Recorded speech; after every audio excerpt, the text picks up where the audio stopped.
फुलेरा के एक नए कहानी में आपका स्वागत है। कहानी शुरू होने से पहले एक लाइक कर दीजिए। फुलेरा की दोपहर हमेशा की तरह सुस्त और गर्म थी। पंचायत कार्यालय के अंदर सीलिंग फैन इतनी धीमी गति से चल रहा था मानो वो हवा देने का नहीं बल्कि हवा से माफी मांगने का काम कर रहा हो। आज का दिन सचिव जी के लिए स्वच्छता अभियान का दिन था, क्योंकि सुबह सुबह उन्होंने एक रजिस्टर पर एक छिपकली को सन बाथ लेते हुए देख लिया था। विकास, आराम से, अभिषेक ने छींकते हुए कहा। हम ऑफिस साफ कर रहे हैं, हड़प्पा की खुदाई नहीं। इतनी धूल क्यों है भाई? विकास, जो जालों से ऐसे लिपटा हुआ था जैसे कोई सस्ता स्पाइडरमैन हो, मुस्कुराया। सचिव जी, ये धूल नहीं, फुलेरा की मिट्टी है। ये फाइलों को दीमक से बचाती है। एक तरह की नेचुरल कोटिंग है।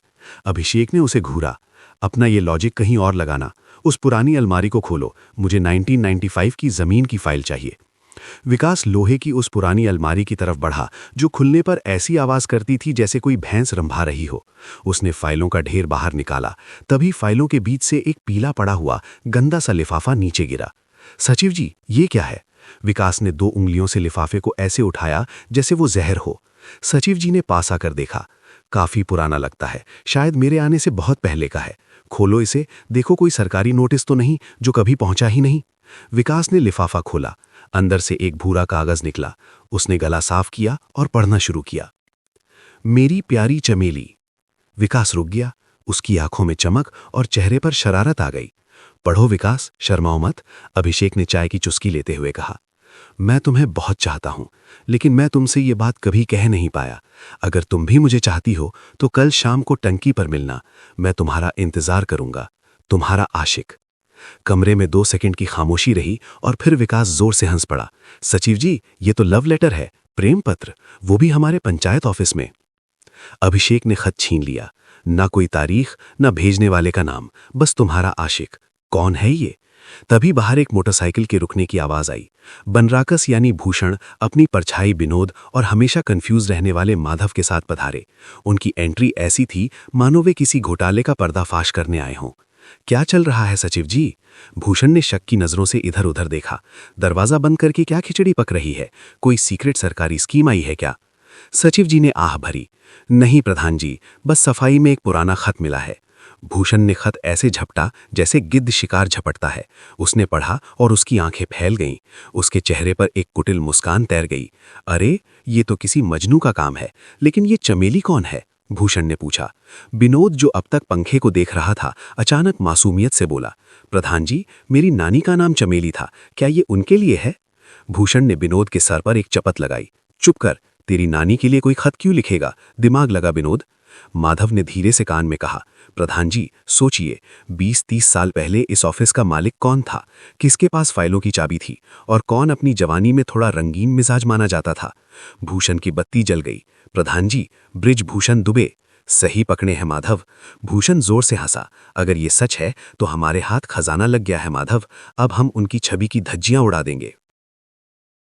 शाम होते होते खबर सिर्फ फैली नहीं बल्कि उसमें मिर्च मसाला भी लग गया।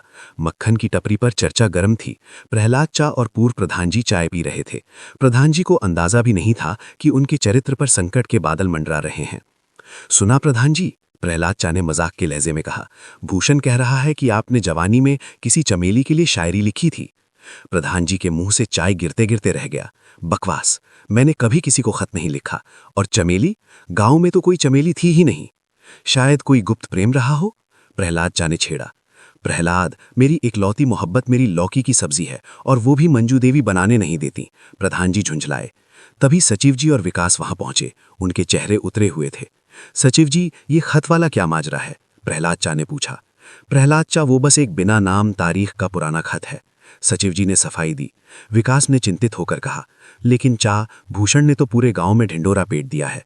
वो कह रहे हैं प्रधान जी छुपे रुस्तम है। प्रधान जी गुस्से से लाल हो गए। वो बनराकस मुझे बदनाम करना चाहता है। मैं उसे छोड़ूंगा नहीं, उसकी भैंस खोल लाऊंगा मैं। शांत हो जाइए प्रधान जी, प्रहलाद चा ने समझाया। गुस्सा करने से शक और बढ़ेगा। हमें तहकीकात करनी होगी। अफवाह प्रधान जी के घर यानी असली हाईकमान तक भी पहुंच गई थी। मंजू देवी कद्दू काट रही थीं और जिस तरह वो चाकू चला रही थीं, प्रधान जी की हिम्मत नहीं हुई कि वो अंदर घुसे। आ गए? मंजू देवी ने बिना देखे पूछा। हाँ मंजू, आज मंडी में भीड़ थी। भीड़ चमेली की बातें कर रही थी क्या? मंजू देवी ने चाकू मेज पर पटका। प्रधान जी उछल पड़े।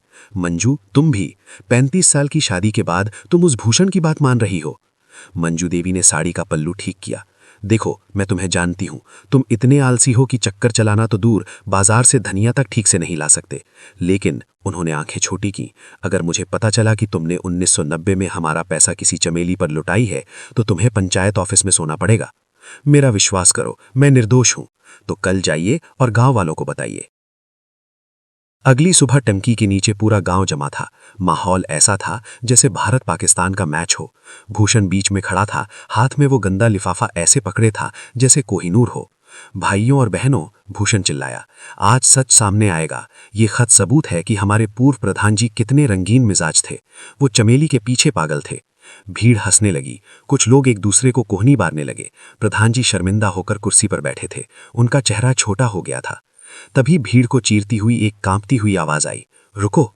सब शांत हो गए। एक बूढ़ी महिला लाठी के सहारे आगे आई। ये राम प्यारी दादी थी।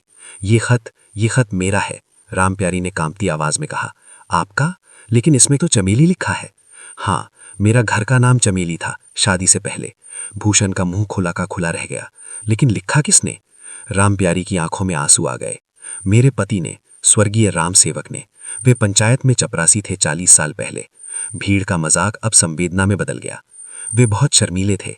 राम प्यारी ने खत को छूते हुए कहा, शादी से पहले उन्होंने ये लिखा था, लेकिन कभी मुझे दे नहीं पाए। शायद डर के मारे किसी फाइल में रख दिया होगा और भूल गए होंगे। भूषण का चेहरा उतर गया। उसका स्कैंडल अब एक भावुक लव स्टोरी बन गया।